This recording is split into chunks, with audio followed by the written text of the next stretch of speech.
All welcome to my channel snow drop world. ఈరోజు నేను kids కోసం అలిగేటర్ క్లిప్ ట్రై చేస్తున్నాను. ఎలా ఉందో చూసి ఫైనల్లో చెప్పండి. డిజైన్ ఏంటి అంటే కేక్ అయినా చెప్పచ్చు, లేదా ఐస్ క్రీమ్ అయినా చెప్పచ్చు అనమాట.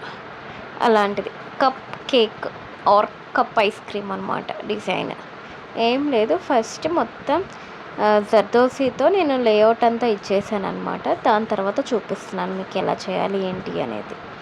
ఫస్ట్ కింద బేస్ కప్కి మాత్రం షుగర్ బీట్స్ యూస్ చేశాను, గోల్డ్ కలర్. ఏం లేదు, సింపుల్ అనమాట. జస్ట్ స్ప్రింకిల్ చేశాను నేను, అన్నీ ఈజీ టెక్నిక్స్ లాగా స్ప్రింకిల్ చేశాను అనమాట.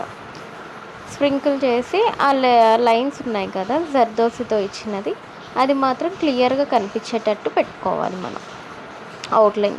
దానివల్ల నీట్గా ఉంటుంది. దాని తర్వాత మళ్ళీ ఒకసారి షేక్ చేస్తే ఏమన్నా ఎక్కడైనా స్టిక్ కాకుండా ఉన్నాయి, కింద పడిపోతాయి. దాని తర్వాత మళ్ళీ గ్లూ అప్లై చేసి నేను వైలెట్ కలర్ వాడుతున్నాను. జస్ట్ ఒక లేయర్ మాత్రం అప్లై చేసి చూపిస్తాను. దాని తర్వాత మిగతాదంతా అప్లై చేశాక చూపిస్తాను.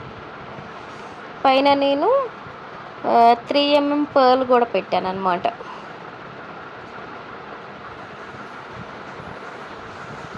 మామూలుగా మనం కప్ కేక్ కానీ ఐస్ క్రీమ్స్ కానీ పైన ఉంటాయి కదా, ఆ విధంగా పెట్టాను. దాన్ని మొత్తం లుక్ చూసేయండి. దాని తర్వాత ఎలా కట్ చేసుకోవాలి ఏంటి అని కూడా చూపిస్తున్నాను. చూసినా అర్థమైపోయింది, ఎక్స్ప్లెనేషన్ అవసరం లేదు దీనికి. చూసారు కదా, ఎంత కరెక్ట్ ఎడ్జ్లో మాత్రం కట్ చేసుకుంటూ వెళ్ళిపోవాలన్నమాట. మళ్ళీ ఇన్ కేస్ జర్దోసి కనుక కట్ అయిపోతే మొత్తం వర్క్ అంతా వేస్ట్ అయిపోయింది. దాని తర్వాత అలిగేటర్ క్లిప్స్ తీసుకొని దానికి B7000 గమ్ స్టిక్ చేసి పెడుతున్నాను. Do like, share and subscribe to my channel Snow Drop World. Thank you for watching. Bye.